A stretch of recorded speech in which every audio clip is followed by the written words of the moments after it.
नमस्कार दोस्तों, मैं हूँ रूबी पारेख। आज अभी जो आप बुक सुनने वाले हैं, ये वो बुक है जो दुनिया में बहुत से लोग दिन रात पढ़ते हैं, सुनते हैं, ताकि वो अपने सबकॉन्शियस माइंड को सक्सेस के लिए प्रोग्राम कर सके। लेकिन क्या आपको पता है कि ये बुक लिखी कैसे गई थी और इसके पीछे कितनी सारी मेहनत की गई है? वैसे इस बुक के ऑथर है नेपोलियन हिल। नेपोलियन हिल को उस वक्त अमेरिका के वन ऑफ द रिचेस्ट इंसान एंड्रयू कार्नेगी ने बुलाया और कहा कि मैं दुनिया को एक अमीर बनने का सीक्रेट और उसकी फिलॉसफी देना चाहता हूँ, लेकिन उसके लिए कम से कम 20 साल का समय लग सकता है। तो क्या तुम मेरे लिए 20 साल तक काम करोगे? लेकिन तुम्हें कोई सैलरी या पैसा वैसा नहीं मिलेगा। मुझे अभी के अभी हाँ या ना में जवाब दो। अब ये सब सुनकर के तो पहले नेपोलियन हिल को कुछ समझ ही नहीं आया, लेकिन फिर उन्होंने सोचा कि अगर दुनिया का सबसे अमीर आदमी मुझे कुछ कह रहा है तो मुझे ये काम कर ही लेना चाहिए। और नेपोलियन हिल इस काम के लिए मान गए। उसके बाद एंड्रयू कार्नेगी ने नेपोलियन हिल को उस वक्त के बहुत फेमस लोगों से मिलवाया और कहा कि मैं जानता हूँ कि ये सब फ्यूचर में बहुत सक्सेसफुल होने वाले हैं। जाओ पता करो कि इन सब में क्या कॉमन है और ये अमीर कैसे बने। इनमें सबसे पहला नाम था हेनरी फोर्ड का। आई होप हम सब जानते हैं कि मिस्टर फोर्ड कौन है, और अगर नहीं जानते हैं तो उनकी फोर्ड गाड़ियाँ तो पक्के से जानते ही होंगे। इसके बाद वो और भी फेमस लोगों से मिले, जिनमें अलेक्जेंडर ग्राहम, थॉमस एडिसन जैसी पर्सनालिटीज शामिल थी। और 20 सालों की मेहनत के बाद नेपोलियन हिल ने ये बुक पब्लिश की और हमें कई सारे स्टेप्स के थ्रू बताया कि एक कॉमन आदमी किस तरीके से अपनी फाइनेंशियल कंडीशन को इम्प्रूव कर सकता है, अपना माइंडसेट चेंज कर सकता है और अमीर बन सकता है। सो आई होप आप एक्साइटेड होंगे नेपोलियन हिल की 20 साल की मेहनत को सुनने के लिए, यानी उनकी book masterpiece think and grow rich को सुनने के लिए। तो आइए इस सफर का हिस्सा बनते हैं और सबसे पहले जानते हैं इस किताब के बारे में। एक इंसान जिसने थॉमस एल्वा एडिसन के साथ बिजनेस पार्टनरशिप करने की सोची। हमारे विचारों में अनलिमिटेड पावर होती है। अगर इन विचारों में पर्पस और मजबूत इरादे जुड़े हुए हों तो आप अमीर बन सकते हैं और वो सब कुछ हासिल कर सकते हैं जो आपने सोचा है। एडविन सी बर्न्स ने ये खोज निकाला कि कैसे विचार यानी कि थॉट्स की पावर से अमीर बना जा सकता है। इस खोज में सक्सेस पहली कोशिश में हासिल नहीं हुई, बल्कि धीरे धीरे हासिल हुई। इस महान रहस्य की खोज की शुरुआत बर्न्स की उस इच्छा से हुई जो उन्हें महान एडिसन का बिजनेस पार्टनर बनाने के लिए चैन से सोने नहीं दे रही थी। बर्न्स की उस विल पावर की सबसे बड़ी बात ये थी कि वो क्लियर थे कि उन्हें एडिसन के साथ काम करना है, ना कि एडिसन के ऑफिस में काम करना है। आप बर्न्स की कहानी को ध्यान से सुने कि उनकी सोच हकीकत में कैसे बदली। फिर आपको वो 3 नियम बेहतर तरीके से समझ में आएंगे जो आपको अमीर बनाते हैं। जब बर्न्स के मन में ये विचार कौन था, तब वो इस हालत में नहीं थे कि वो इस पर कोई कदम उठा सके। उनके रास्ते में 2 चुनौतियां थी। पहली तो ये कि एडिसन से उनकी कभी मुलाकात ही नहीं हुई थी और ना ही एडिसन उन्हें जानते थे। दूसरा ये कि उनके पास रेल का भाड़ा देने का इतना पैसा ही नहीं था कि वो ऑरेंज न्यू जर्सी तक पहुंच सके। ये सारी चुनौतियां इतनी बड़ी थी कि ज्यादातर लोगों के कॉन्फिडेंस को डगमगा दे और उनकी सोच यहीं पर दम तोड़ दे। लेकिन उनके इरादे इतने कमजोर नहीं थे। उन्होंने ठान ली थी और हार नहीं मानी, बल्कि बिना टिकट मालगाड़ी से सफर करके ईस्ट ऑरेंज तक पहुंच गए। उन्होंने एडिसन की लेबोरेटरी में खुद का परिचय दिया और कहा कि वो इस इन्वेंटर के साथ बिजनेस करने आए थे। काफी समय के बाद एडिसन ने इस पहली मुलाकात का खुलासा कुछ इस तरह किया था। वो मेरे सामने एक आम टूरिस्ट की तरह खड़ा था, लेकिन उसके चेहरे का तेज देखकर ये पता चल गया था कि वो जिस कारण से यहाँ पर आया है उसके लिए पक्का इरादा करके आया है। इतने सालों के एक्सपीरियंस में मुझे ये नॉलेज हो गया था कि अगर किसी चीज को दिल से चाहो तो सारी कायनात तुम्हें उससे मिलाने की कोशिश में जुट जाती है। मैंने भी उसके मजबूत इरादों को भांपकर उसे एक मौका दे दिया था और उसने इस बात को पूरी तरह से दिमाग में बैठा लिया था कि उसे सक्सेस को पाकर के ही रहना है। धीरे धीरे उसके काम ने ये भी साबित कर दिया कि मैंने उसे मौका देकर के कोई गलती नहीं की थी। उस नौजवान बर्न्स ने उस वक्त एडिसन से क्या कहा ये उतना इम्पोर्टेंट नहीं था जितना कि उन्होंने इस बारे में सोचा कि उन्हें एडिसन के साथ में काम करना है। तो इस बात पर एडिसन ने भी अपनी सहमति जताई थी। अगर थॉट की पावर की ये बात हर रीडर तक पहुंच जाए तो उन्हें पूरी किताब पढ़ने की कोई जरूरत नहीं है।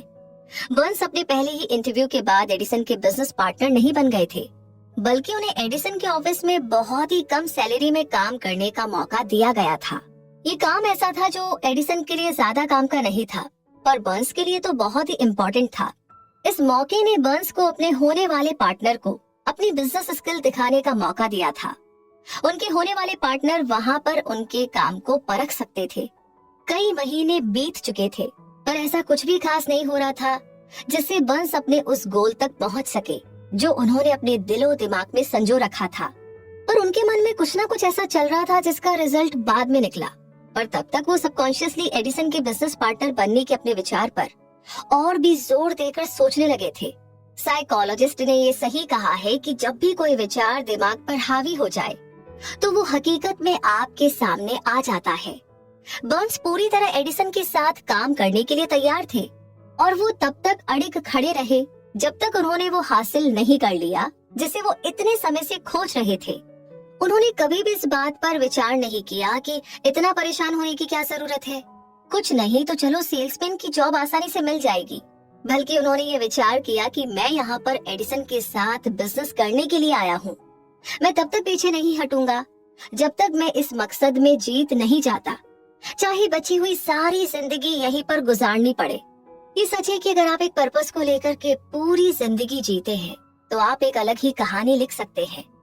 शायद उस समय बर्न्स को ये बात पता नहीं थी, लेकिन उनकी मजबूत विल पावर और पक्के इरादे ने बड़ी से बड़ी बाधाओं को पार करके उन्हें वो मौका दिला दिया था जिसकी वो तलाश कर रहे थे। वैसे मौकों की खास बात ये होती है कि ये बिल्कुल अलग अंदाज में हमारे सामने आते हैं। सिर्फ इतना ही नहीं, जैसा आपने सोचा होता है उससे बिल्कुल अलग दिशा से भी ये मौके आने लगते हैं। ऐसा कह सकते हैं कि मौकों की ये चालाकी होती है कि वे पिछले दरवाजे से आते हैं और कई बार तो दुर्भाग्य और कुछ पलों की हार के रूप में भी हमारे सामने आ जाते हैं।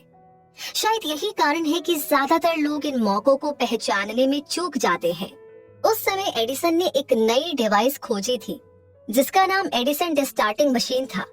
बाद में उसे एडिफोन नाम से भी जाना गया। एडिसन की सेल्समैन उस मशीन के लिए बहुत ज्यादा एक्साइटेड नहीं थे। उन्हें तो ऐसा लग रहा था कि इसे बेचने के लिए उन्हें कुछ ज्यादा ही मेहनत करनी पड़ेगी। बर्न्स को बस इसी मौके की तो तलाश थी।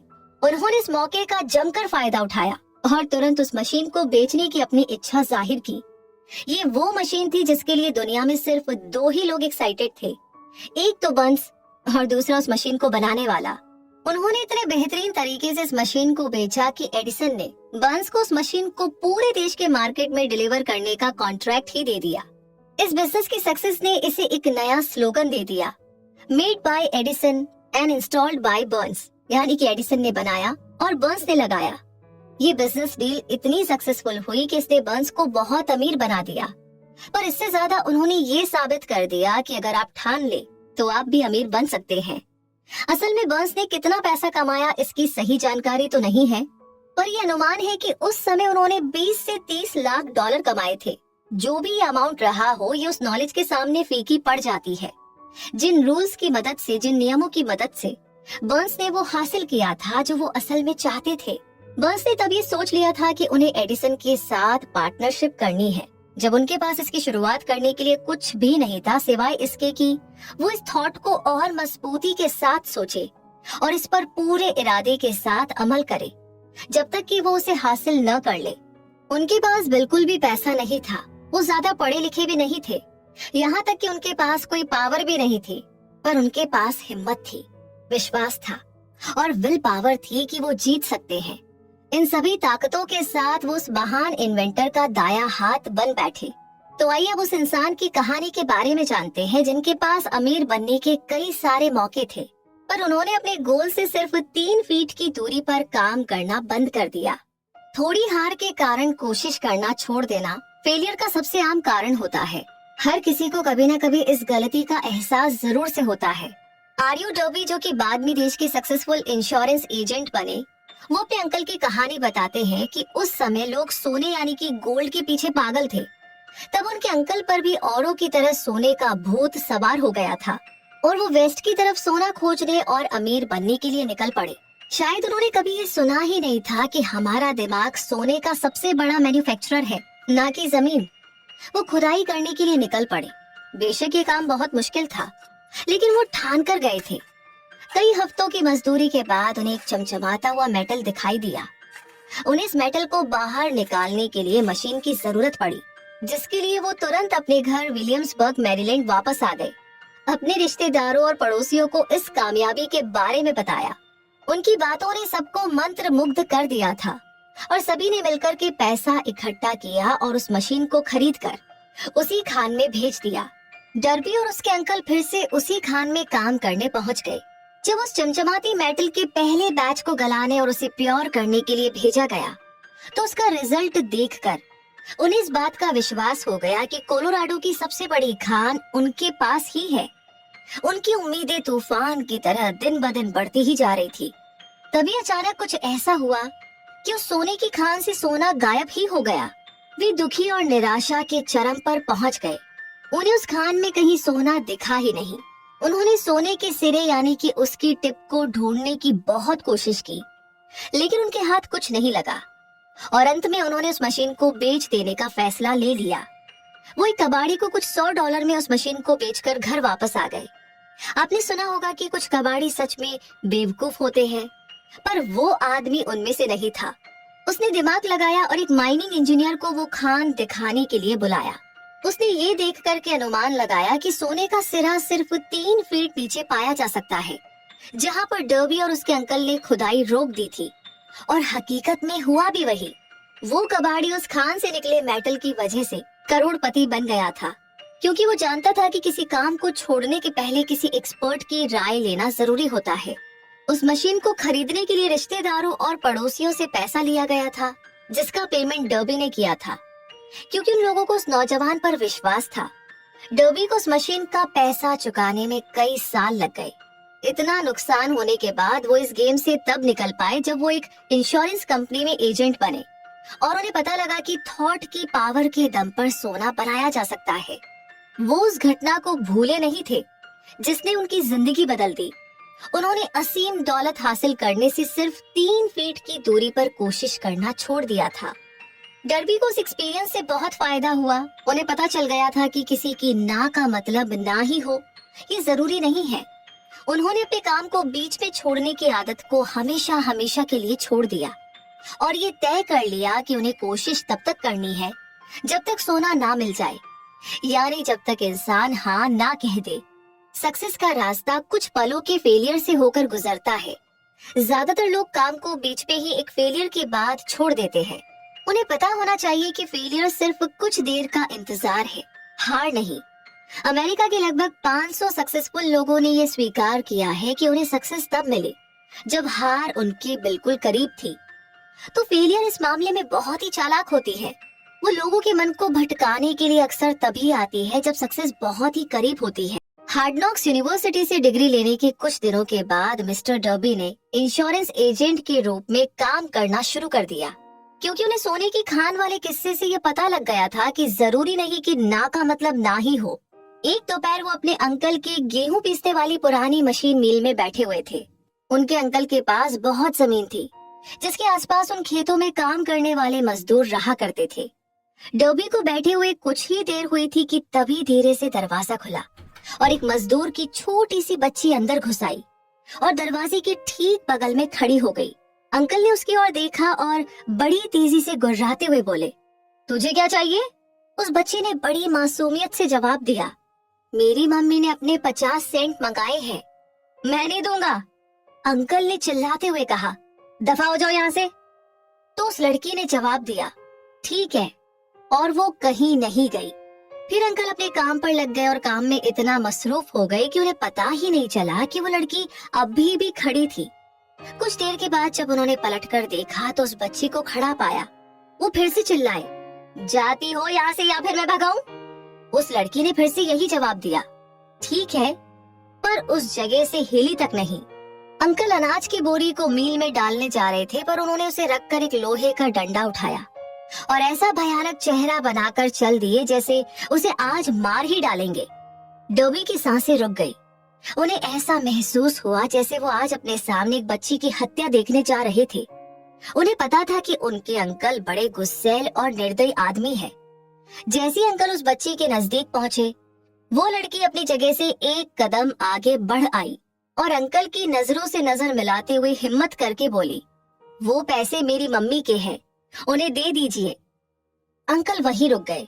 उस बच्ची को 1 मिनट तक घूरते रहे, फिर धीरे से डंडे को नीचे जमीन पर फेंक दिया और अपनी जेब में हाथ डालते हुए आधा डॉलर निकालकर उस बच्ची को पकड़ा दिया। उस बच्ची ने वो पैसा लिया और बिना नजर हटाए जाने लगी। उसके जाने के बाद अंकल एक चबूतरे के ऊपर बैठ गए और खिड़की से आसमान की तरफ 10 मिनट तक निहारते रहे और शायद इस घटना के बारे में सोचते रहे। मिस्टर डर्बी भी यही सोच रहे थे कि उन्होंने पहली बार देखा था कि खेतों में काम करने वाले किसान की बेटी ने अपने से बहुत बड़े और ऊंचे आदमी का इतनी अटलता या फिर हिम्मत के साथ सामना किया था। आखिर उसने ऐसा क्या कर दिया कि उनके अंकल का सूरज जैसा गुस्सा चंद्रमा के समान शांत हो गया। इस बच्ची के पास आखिर ऐसा कौन सा जादू था जो उसने इतने बड़े आदमी पर चला दिया? डर्बी का दिमाग इन्हीं सवालों के चारों तरफ घूम रहा था, पर उन्हें कोई ठीक ठाक जवाब नहीं मिला। जानते हो कि डर्बी ने उस अनोखी घटना के बारे में ऑथर को उसी पुरानी मील में ले जाकर बताया था, ठीक उसी जगह पर जहां उनके अंकल बैठकर खिड़की के बाहर झांकते हुए आसमान की तरफ देख रहे थे। हम लोग उसी पुरानी मील में खड़े थे जो अब किसी काम की नहीं रह गई थी, और डर्बी फिर से उसी को दोहराते हुए सवाल कर बैठे, आखिर उस बच्ची के पास ऐसी कौन सी खास ताकत थी जिसने मेरे अंकल के इरादों को एकदम से बदल दिया? इस सवाल का जवाब इसी किताब में एक प्रिंसिपल के रूप में बताया गया है। अपने दिमाग को चौकन्ना कर लीजिए और ये पढ़ने की कोशिश कीजिए कि आखिर वो कौन सी एक्स्ट्रा ऑर्डिनरी पावर थी जिसने उस बच्ची का बचाव किया था। अगले चैप्टर में आपको इस अनलिमिटेड पावर की एक झलक दिखाई देगी। इस बुक में कहीं ना कहीं आपको ये पता लग जाएगा कि इस असीम शक्ति का अपने फायदे और जरूरत के लिए कैसे इस्तेमाल करना है। ये एक अकेले थॉट के रूप में भी आ सकता है या फिर किसी प्लान या फिर मकसद के रूप में भी। फिर से आपको अपने अतीत में जाना पड़ सकता है जब आपने कुछ खोया था, आप हताश हुए थे। अब इस शक्ति को जानने के बाद आप वो चीज फिर से हासिल कर सकते हैं जो आपने खोया था। मैंने डर्बी को ये बताया कि उस बच्ची ने अनजाने में ही उस शक्ति का इस्तेमाल किया था। तभी मिस्टर डर्बी के मन में उनके 30 साल के सक्सेसफुल इंश्योरेंस एजेंट का रास्ता एक एक करके फिल्म की तरह चल पड़ा। उन्हें ये एहसास हो गया कि इंश्योरेंस एजेंट के रूप में सक्सेस किसी कागज पर मिली डिग्री की वजह से नहीं थी, बल्कि वो उस एक कीमती सबक की वजह से थी जो उस बच्ची से उस दिन उन्होंने सीखा था। मिस्टर डर्बी ने बताया कि जब किसी चीज के होने का चांस कम होता नजर आता है या फिर मेरे इंश्योरेंस करने की संभावना कम हो जाती है, तभी मुझे उस बच्ची का चेहरा याद आता है जो अपने बचाव में डटी रही। फिर मेरा मन खुद कहता है कि असल में ना का मतलब ना नहीं होता। आपको नहीं पता होगा कि मेरे इंश्योरेंस खरीदने वाले सबसे ज्यादा वही लोग हैं जिन्होंने पहले ना कहा था। उन्होंने याद किया कि वो गोल्ड हासिल करने से सिर्फ 3 फीट पहले ही रुक गए थे, पर उस एक्सपीरियंस ने उन्हें सक्सेसफुल होना सिखा दिया था। उसने डर्बी को ये सिखा दिया कि सक्सेस उसे नहीं मिलती जो उसके लिए कोशिश करते हैं, बल्कि सक्सेस उसे मिलती है जो सक्सेस पाने तक कोशिश करते हैं। मिस्टर डर्बी और उनके अंकल, उस मजदूर की बेटी और सोने की खान, ये तीनों कहानियां बेशक हर उस इंसान को पढ़नी चाहिए जो लाइफ इंश्योरेंस एजेंट के रूप में अपनी जिंदगी संवारना चाहता है। उन सभी के लिए ऑथर मिस्टर डर्बी के वे 2 एक्सपीरियंस बताते हैं जिन्होंने इंश्योरेंस की वजह से हर साल उन्हें 10 लाख से ज्यादा डॉलर कमाने की ताकत दी थी। जिंदगी अजीब है और आसान भी। कभी उतार मिलता है, कभी चढ़ाव, कभी सक्सेस हाथ लगती है तो कभी फेलियर, कभी खुशियां मिलती है तो कभी निराशा, पर इन सभी से हमें कुछ न कुछ सीखने को जरूर मिलता है। डर्बी को ही देख लीजिए, सिर्फ 2 लाइन ने उनकी पूरी जिंदगी बदल दी। असल में उन्होंने उस फेलियर को ऐसे ही नहीं जाने दिया, बल्कि उसके बारे में सोचा और उसमें से उन्हें जीवन के कुछ रहस्य मिले। लेकिन मुश्किल ये है कि कोई फेल होना चाहता ही नहीं है। लोगों को पता होना चाहिए कि फेलियर के एक्सपीरियंस से ही सक्सेस का दरवाजा खुलता है। कई बार फेलियर ही हार को जीत में बदलने का एक्सपीरियंस देती है, यही सिखाती है कि आखिर बाजीगर कैसे बना जाए। तो इससे पहले कि हम उन 3 प्रिंसिपल्स की ओर बढ़े, आपको ये सुझाव बड़े ध्यान से सुनना चाहिए कि जब लोग अमीर बनना शुरू करते हैं तो वे इतनी ही स्पीड से आगे बढ़ते हैं कि लोग उन्हें देखते ही रह जाते हैं और मन में ये सोचते हैं कि इतने साल ये कहाँ छुपा हुआ था। ये एक चौंकाने वाली बात आपको लग सकती है, क्योंकि हजारों सालों से आम जनता को तो यही लगता आया है कि पैसा कमाने के लिए तो बहुत ज्यादा मेहनत करनी पड़ती है। जब आप थॉट की पावर से अमीर बनने के प्रिंसिपल्स को जान लेंगे, तब आप उस स्टेट ऑफ माइंड में पहुंच जाएंगे जहां से अमीर बनने की शुरुआत होती है। जिनके पास भी पक्के गोल होते हैं, वे कम या फिर ना के बराबर मेहनत में ही सब हासिल कर लेते हैं। आप और आप में से कई सारे लोग इस बात को जानना चाहते होंगे कि किस तरह से उस माइंडसेट को हासिल किया जाए जहां से अमीर बनने की राह की शुरुआत होती है। तो इसकी रिसर्च में मेरी 25 सालों की मेहनत है। मैंने लगभग 25,000 लोगों से बात की। आखिर मुझे भी जानकारी चाहिए थी कि इस तरह से इंसान अमीर कैसे बनता है। एक बहुत ही जरूरी सच है जो आपको जानना चाहिए। 1929 यानी कि 1929 में देश में मंदी के दौर की शुरुआत हो गई थी और वो अब तक के सबसे निचले स्तर पर पहुंच गई थी। कुछ समय के बाद जैसे ही प्रेसिडेंट रूजवेल्ट ने राष्ट्रपति भवन में शपथ ली और ऑफिस में काम करना शुरू किया, पूरा मार्केट इस तरह स्पीड पकड़ने लगा जैसे कुछ हुआ ही ना हो। तो यहाँ पर प्रेसिडेंट का आना ठीक वैसा ही था जैसे कि एक मोमबत्ती अंधेरे कमरे में धीरे धीरे उजाला भर देती है और किसी को पता भी नहीं चलता। ठीक उसी तरह धीरे धीरे मन के डर को विश्वास में भी बदला जा सकता है। जैसे जैसे आप इन प्रिंसिपल्स को जानकर इन्हें अप्लाई करना शुरू करते हैं, आपकी फाइनेंशियल कंडीशन बेहतर होने लगती है और आप ठीक उस आदमी की तरह हो जाएंगे जो किसी भी चीज को छू दे तो वो सोना बन जाता है। ये आपको हो सकता है नामुमकिन लग रहा है ना? मुझे तो ऐसा बिल्कुल नहीं लगता, क्योंकि हम इंसानों की कमजोरी होती है कि एक आम आदमी इम्पॉसिबल, असंभव शब्द को बहुत ज्यादा तवज्जो देता है। वो इस बात को पूरी तरह से मन में स्वीकार कर चुका है कि हर प्रिंसिपल सभी के लिए लागू नहीं होते, हर काम हर कोई नहीं कर सकता।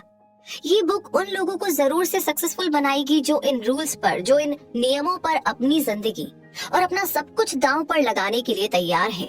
वैसे मैंने बचपन में एक डिक्शनरी खरीदी और जानते हैं सबसे पहला काम क्या किया? मैंने इम्पॉसिबल यानी कि असंभव शब्द को उस डिक्शनरी से काट फेंका। ऐसा करने में कोई बुराई नहीं है। आप भी अपनी जिंदगी से इम्पॉसिबल शब्द को जड़ से उखाड़ फेंक सकते हैं, क्योंकि सक्सेस उन्हें मिलती है जिनका ध्यान सक्सेस पर होता है और फेलियर उन्हें मिलती है जिनका ध्यान फेलियर पर होता है। तो ये किताब उन लोगों की हेल्प करेगी जो अपने दिमाग के विचारों को फेलियर के डर से हटाकर सक्सेस की ओर फोकस करना चाहते हैं। हम सभी में एक और कमी ये भी है कि हम अपने एक्सपीरियंस, अपने फेलियर और अपनी आदतों को देखकर हर किसी के बारे में ना राय बना लेते हैं। अब कुछ लोग इस किताब को पढ़ते हुए कह सकते हैं कि अमीर बनने का कोई प्रिंसिपल नहीं होता, क्योंकि वे इस बात को जानते ही नहीं है कि अमीर लोगों का स्टेट ऑफ माइंड कैसा होता है। भाई आखिर उनकी पूरी जिंदगी गरीबी, कंजूसी और फेलियर में जो गुजारी है। लाखों लोग हेनरी फोर्ड की सक्सेस को सिर्फ इत्तेफाक या फिर लक मानते हैं, लेकिन ऐसा नहीं है। हजारों लोगों में से सिर्फ एक इंसान को हेनरी फोर्ड की सक्सेस का राज पता होता है और वे लोग इस तरह की बात कहने की गलती नहीं करते। यहाँ पर हेनरी फोर्ड का एक किस्सा शेयर करते हैं जो कि इस राज से पर्दा उठा देगा। जब फोर्ड ने उस फेमस V8 मोटर को बनाने के बारे में सोचा था, तो उन्होंने एक ऐसा इंजन बनाने का डिसीजन लिया जिसमें एक ब्लॉक में 8 सिलेंडर हो। ये डिजाइन पेपर पर तो बन गई थी, पर जब इसे प्रैक्टिकल में एक इंजन का रूप देने की बारी आई तो सभी इंजीनियर्स ने हाथ खड़े कर लिए। उन इंजीनियर्स का मानना था कि ब्लॉक में 8 सिलेंडर रखकर ये इंजन नहीं बनाया जा सकता। फोर्ड ने कहा, मुझे किसी भी हालत में ये इंजन चाहिए, ये तो नामुमकिन है। सभी इंजीनियर्स ने कहा, आप काम करना शुरू कीजिए। फोर्ड ने कहा, चाहे जितना भी वक्त लग जाए, आप तब तक लगे रहिए जब तक कि सक्सेसफुल नहीं हो जाते। इंजीनियर्स ने काम करना शुरू किया। 6 महीने बीत गए पर कुछ भी हाथ न लगा। 6 महीने और बीत गए पर अभी भी कुछ हासिल नहीं हुआ। इंजीनियर्स ने हर पैंतरा अपना लिया था पर कामयाबी उनसे कोसों दूर थी। लेकिन यहाँ पर एक गौर करने वाली बात ये थी कि 1 साल के बाद भी सक्सेस उनके हाथ नहीं लगी थी। साल के लास्ट में फोर्ड ने सभी इंजीनियर्स को फिर से बुलाया और काम की प्रोग्रेस के बारे में पूछा। इस बार फिर से सभी ने एक साथ जवाब दिया, हमें प्रोजेक्ट को जारी रखने का कोई रास्ता नहीं मिल रहा है, जाइए फिर से काम पर लग जाइए। फोर्ड ने कहा, हर हाल में मुझे ये इंजन चाहिए और मुझे विश्वास है कि आप इसमें कामयाब हो जाएंगे। वे फिर से काम में लग गए। अब की बार न जाने कौन सा जादू हो गया था, क्योंकि फोर्ड ने इस राज को जान लिया था। आखिर फोर्ड की अटलता की एक बार फिर से जीत हुई। फोर्ड ने साबित किया कि इम्पॉसिबल और अटलता के बीच जंग में जीत पक्के इरादे की ही होती है। अब आपको भी फोर्ड की सक्सेस का राज पता चल गया है। अब आप भी करोड़ों रुपए कमा सकते हैं। हेनरी फोर्ड इसलिए सक्सेसफुल है क्योंकि उन्होंने सक्सेस के प्रिंसिपल्स को समझा और उसे अप्लाई किया। उनमें से एक है किसी चीज को पाने की इच्छा। अगर आप फोर्ड की कहानी पढ़कर उन प्रिंसिपल्स को अप्लाई करते हैं तो आप भी उसी ऊंचाई पर पहुंच सकते हैं जहां पर फोर्ड ने अपना झंडा गाड़ा था। हेनरी फोर्ड का 20वीं सदी के अंत में ठीक वही मुकाम था जो इस समय बिल गेट्स का है। फोर्ड उस समय ऐसी कार बनाकर ट्रांसपोर्ट सेक्टर में रेवोल्यूशन लेकर आए जिससे हर किसी के पास अपनी खुद की कार हो सके। ठीक वैसा ही रेवोल्यूशन बिल गेट्स ने भी तो कंप्यूटर इंडस्ट्री में सॉफ्टवेयर डिजाइनर करके फैलाई है। अब कंप्यूटर सिर्फ टेक्नोलॉजी से जुड़े लोगों के लिए नहीं रह गया, अब ये हर किसी के ऑफिस में जरूरत बन गया है और तो और स्कूल में भी पहुंच गया है। इतना ही नहीं, सबके घरों में अपने अपने पर्सनल लैपटॉप या कंप्यूटर हो गए हैं। ठीक हेनरी फोर्ड की तरह बिल गेट्स ने भी तो करोड़ों डॉलर की प्रॉपर्टी कमाई है। बिल गेट्स ने कंप्यूटर में प्रोग्रामिंग की शुरुआत 13 साल की उम्र से ही शुरू कर दी थी। 1973 यानी कि 1973 में उन्होंने हार्वर्ड यूनिवर्सिटी में एडमिशन लिया और स्टीव बालमेर जो कि माइक्रोसॉफ्ट की चीफ एग्जीक्यूटिव ऑफिसर रह चुके हैं, उनके साथ एक कमरे में रहा करते थे। हार्वर्ड में पढ़ते हुए बिल गेट्स ने सबसे पहले माइक्रो कंप्यूटर के लिए एक प्रोग्रामिंग लैंग्वेज बेसिक की खोज की। बिल गेट्स इस तरह से अपने सपनों को पूरा करने में लग गए कि उन्होंने हार्वर्ड यूनिवर्सिटी को बीच में ही छोड़ दिया। अब वो पूरी एनर्जी अपने सपनों को पूरा करने में लगाने लगे। इससे कुछ समय पहले ही उनके बचपन के दोस्त पॉल एलन के साथ उन्होंने अपनी कंपनी शुरू की थी जिसका नाम माइक्रोसॉफ्ट था। इस माइक्रोसॉफ्ट ने उनके सपनों में पहिए लगा दिए। उनका मानना था कि कंप्यूटर हर ऑफिस, हर स्कूल और हर घर की जरूरत बन सकती है और उनका यही मकसद माइक्रोसॉफ्ट की सक्सेस का कारण भी बना। अपना सबसे खास मकसद हासिल करने के बाद बिल गेट्स रुके नहीं। वे लगातार कंप्यूटर और प्रोग्रामिंग में सुधार करते रहे। सबसे कमाल की बात ये थी कि उन्होंने सिर्फ प्रोग्रामिंग की फील्ड में ही काम नहीं किया, बल्कि वे दुनिया के सबसे बड़े दान पुण्य करने वाली ऑर्गेनाइजेशन को भी चलाते हैं जिसमें उनकी मददगार उनकी पत्नी मेलिंडा है। अब आप खुद अपने भाग्य के विधाता है और अपने मन के राजा भी।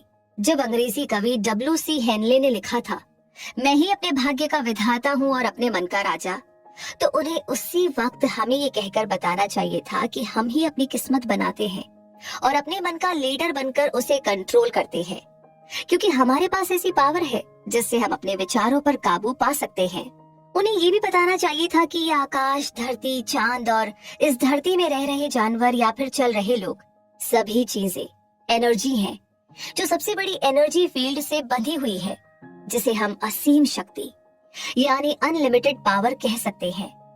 वो अनलिमिटेड पावर हमारे दिमाग में चल रहे विचारों से इन्फ्लुएंस होता है और जो हम सोचते हैं उसे वो हमारी जिंदगी में असल में अट्रैक्ट करता है। अगर कवि ने इस सच का ज्ञान उस समय करा दिया होता तो हमें पता चल जाता कि हम अपने भाग्य के विधाता और मन के राजा क्यों हैं। उन्हें ये जोर देकर बताना चाहिए था कि यूनिवर्स की अनलिमिटेड पावर इस बात को नहीं जानती कि आप जो सोच रहे हैं वो अच्छा है या बुरा। वो उन विचारों को सच बना देती है जो आप सोच रहे हैं। इससे उसे कोई लेना देना नहीं है कि वो आपके लिए बुरे हैं या अच्छे हैं। कवि को ये भी बताना चाहिए था कि हमारे मन में जब कोई विचार हावी हो जाता है तो वो एक चुंबक की तरह काम करने लगता है और अपने जैसे सिचुएशन, लोग और चीजों को अपनी ओर चुंबक की तरह अट्रैक्ट करता है। उन्हें बताना चाहिए था कि इससे पहले कि हम अमीर बने, हमारे मन को चुंबक की तरह काम करना शुरू कर देना चाहिए। और ये तभी मुमकिन है जब हमारे मन में अमीर बनने का थॉट पूरी तरह से हावी हो जाए और हमारा मन सिर्फ अमीर बनने के बारे में ही सोचने लगे, तभी हमारे प्लान सक्सेसफुल हो पाएंगे। जैसा कि हेनली कवि थे ना कि फिलोसोफर, इस वजह से वो अपनी बात को सिर्फ कविता के अंदाज में कह पाए। उन्हें फॉलो करने वाले कुछ समझ पाए और कुछ नहीं भी, लेकिन धीरे धीरे समय बीतता गया और इस अटल सच से पर्दा उठने लगा। स्टीवन स्पिलबर्ग एक और शख्स हैं जिन्होंने हम खुद अपने भाग्य के विधाता होते हैं इस बात को सही साबित करके एक नई मिसाल कायम की है, जो अब तक की फिल्मों के सबसे महान डायरेक्टर साबित हुए। उन्होंने बचपन से ही फिल्म डायरेक्ट करने का सपना संजो लिया था। एक खास बात ये थी कि उन्होंने अपने सपने को मरने नहीं दिया और बचपन से ही एक पुराने कैमरे से शौकिया तौर पर फिल्में बनाने लगे। स्पिलबर्ग को यूनिवर्सल स्टूडियो की तरफ से मौका किस तरह मिला, इसकी भी ना बड़ी दिलचस्प कहानी है।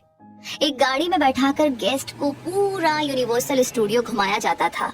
स्पिलबर्ग उस गाड़ी में छुप करके बैठ जाते और पूरा चक्कर लगाकर वापस आते थे। जब वो वापस गेट के पास आ जाते तो उनकी ये आदत थी कि पहरेदार से 2-4 गप्पे जरूर लड़ा लिया करते थे। इस तरह कई दिन बीत गए और वो लगातार 3 महीनों तक स्टूडियो जाते रहे। जाते समय पहरेदार से हाथ हिलाकर सलाम करते और वापस आते समय हाथ हिलाकर अलविदा कहते। वो हमेशा कोट पहनते थे और हाथ में एक सूटकेस रखा करते थे, जिससे पहरेदारों को ये महसूस हो कि वो समर क्लास अटेंड करने वाला एक स्टूडेंट है। अब तक उन्होंने कई डायरेक्टर, राइटर और एडिटर से बातचीत करके जान पहचान बना ली थी। यहाँ तक कि उस बिल्डिंग में खाली कमरा मिलने पर उन्होंने अपने नाम के आगे डायरेक्टर लिख करके चिपका दिया था और वहाँ पर बैठने लगे। इसी तरह एक दिन वहाँ के प्रोडक्शन हेड सिड शिम्बर्ग से उनकी मुलाकात हो गई। उन्होंने शिम्बर्ग को कॉलेज के टाइम पर बनाई हुई फिल्म दिखाई। शिम्बर्ग उस फिल्म को देख करके इतना इम्प्रेस हुए कि उन्होंने उस नौजवान को स्टूडियो के लिए कॉन्ट्रैक्ट दे दिया।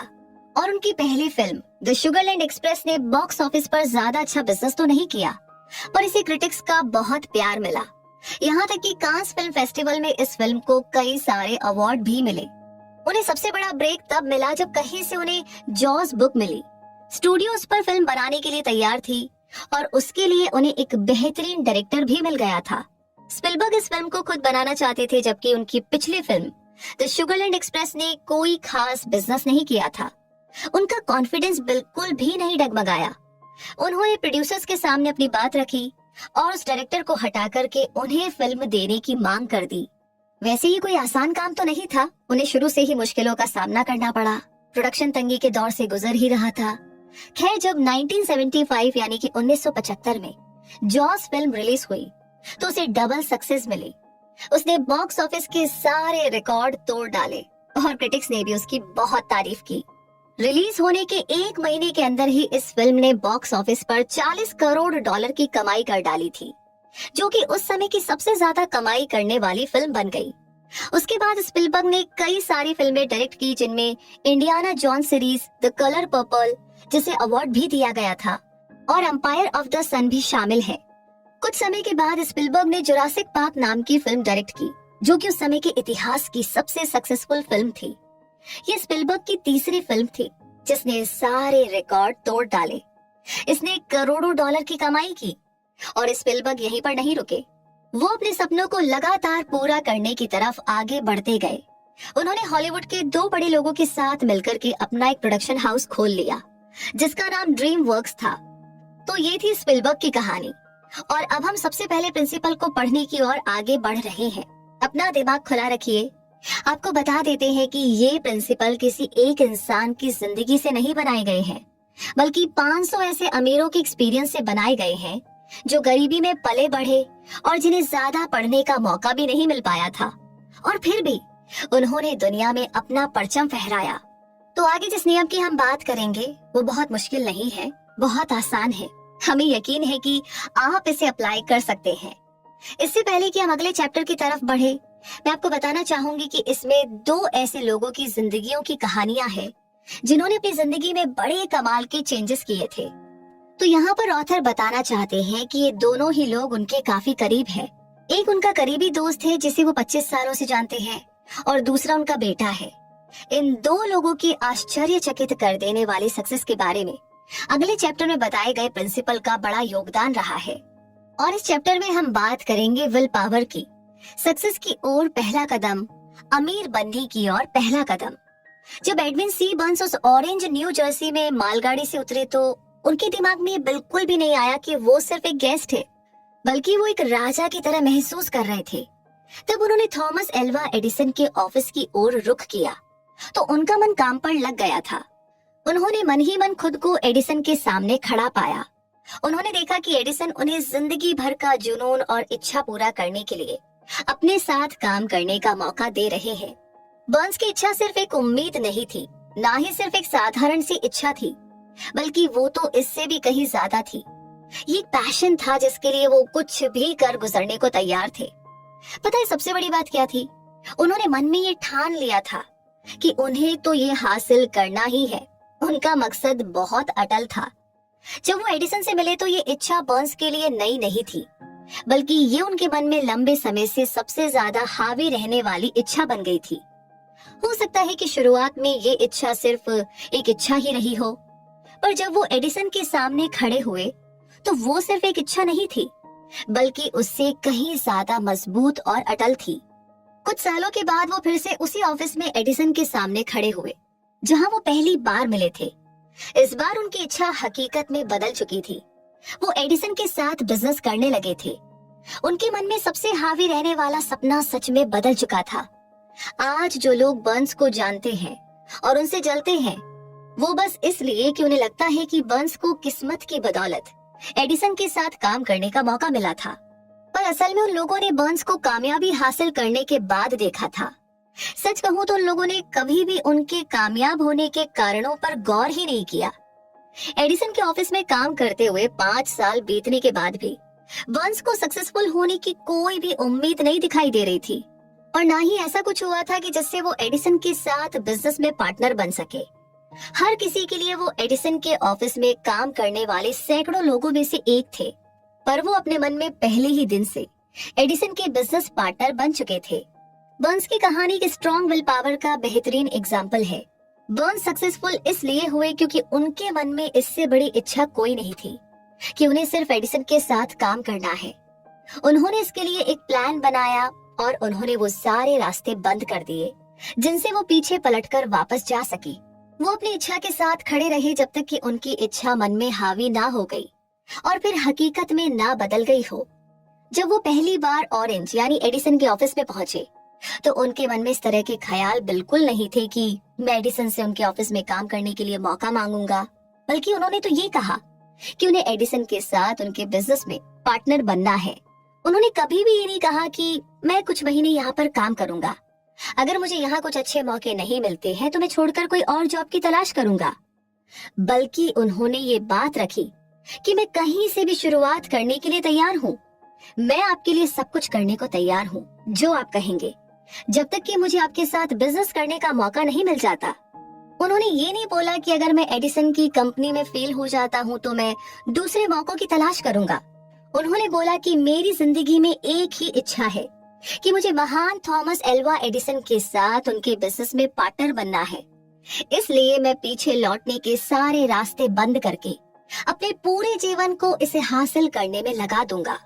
बहुत पहले की बात है, एक महान सोल्जर हुआ करते थे जिन्हें एक बार जंग के मैदान में जीतने के लिए बहुत ही कड़ा फैसला लेना पड़ा। उन्हें अपनी सेना को दुश्मन के साथ जंग में लड़ने के लिए भेजना था। दुश्मनों की सेना संख्या में उनकी सेना से बहुत बड़ी थी। उन्होंने अपने सैनिकों को नाव में बैठाकर नदी के उस पार भेजा और सभी सैनिकों और औजारों के उतरने के बाद उन्होंने सभी नावों को आग लगाने की आज्ञा दे दी। फिर जंग होने से ठीक पहले उन्होंने अपने सैनिकों से कहा, आप देख रहे हैं सारी नावें जल रही हैं। अगर हम अपने दुश्मनों को मार नहीं पाए तो अब हमारे पास वापस लौटने का कोई जरिया नहीं है। अब हमारे पास सिर्फ एक ही उपाय है, या तो मिट जाओ या फिर अपने दुश्मनों का नाश कर दो। और अंत में हुआ यूं कि वे लोग जीत गए। ठीक उसी सोल्जर की तरह हर इंसान को वापस लौटाने वाली नाव मिटा देनी चाहिए, जला देनी चाहिए, लौटने के सारे दरवाजे बंद कर देने चाहिए और चल पड़ना चाहिए अपनी मंजिल की ओर। जब जीत की इच्छा जिंदगी के लिए जरूरत बन जाए तो कामयाबी मिलना तो तय है। उस भयानक शिकागो शहर के आग में झुलसने के अगले दिन कुछ बिजनेसमैन शहर की एक गली में खड़े होकर राख हुई अपनी दुकानों को देख रहे थे। उन्होंने एक मीटिंग बुलाई जहां पर वो ये फैसला ले सके कि शिकागो शहर को फिर से बनाना चाहिए या फिर देश के किसी दूसरे हिस्से में बेहतर जगह की खोज करनी चाहिए। हर कोई सिर्फ एक ही रिजल्ट पर पहुंचा कि उन्हें शिकागो शहर छोड़ देना चाहिए और किसी बेहतर जगह की तलाश करनी चाहिए। सिर्फ एक इंसान को छोड़कर, वो बिजनेसमैन जिसने रुकने और फिर से अपना स्टोर बनाने की हिम्मत जुटाई। उन्होंने अपने साथियों को उंगली दिखाते हुए कहा, प्यारे दोस्तों, मैं ठीक इस जगह पर दुनिया का सबसे बड़ा स्टोर बनाऊंगा, चाहे जितनी बार ये जल जाए, पर मैं हार नहीं मानूंगा। वो स्टोर बना, यहाँ तक कि आज भी उस राज्य की सत्ता में वो सबसे ऊंचा मॉन्यूमेंट खड़ा हुआ है। उस समय मार्शल फील्ड के लिए सबसे आसान रास्ता यही होता कि वो दूसरे बिजनेसमैन की तरह उनके साथ शामिल हो जाते। जब उनके साथियों ने बुरे होते हालातों और धूमिल होते फ्यूचर को देखा तो वहां से भाग खड़े हुए और आसान रास्ते की तरफ बढ़ चले। तो यही तो फर्क था मार्शल फील्ड और दूसरे बिजनेसमैन के बीच में। ठीक वही फर्क एडविन सी बर्न्स और दूसरे वर्कर्स में था जो एडिसन के ऑफिस में काम करते थे। और ठीक यही फर्क हर सक्सेसफुल और अनसक्सेसफुल लोगों के बीच में होता है। ठीक यही फर्क एक सक्सेसफुल लीडर और अनसक्सेसफुल लीडर के बीच होता है।